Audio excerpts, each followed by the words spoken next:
So here's a story, a true story from the UK.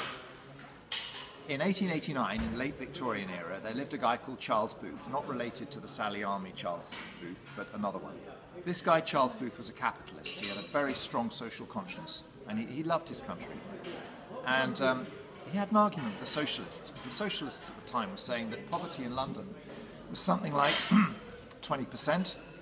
And he said, no, you're wrong, it's lower, it's 15%, I'm going to prove you wrong. So he did two things. First of all, he dressed up as a very poor person and he went and lived with very poor people.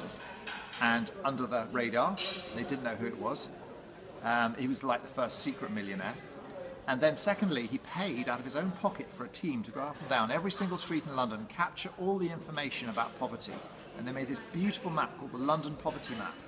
And it's still in existence today in the basement of the London School of Economics. And this map showed that poverty in London was 33%. So he paid for the privilege of proving himself wrong. And that map rocked the late Victorian world, because suddenly all the members of Parliament, Queen Victoria, the rich ladies who lunch, the philanthropists, the social activists, everybody was on the same page. And the debate was no longer about stories, it was more about facts. And the impact of that map was that employers knew they had to set up clinics and schools because they wanted employees who could read and write and were healthy. The members of Parliament knew that they had to push for social change, otherwise they wouldn't get voted in. And the voters themselves had a greater say in what was going on and a greater vision for what was happening and what was not happening.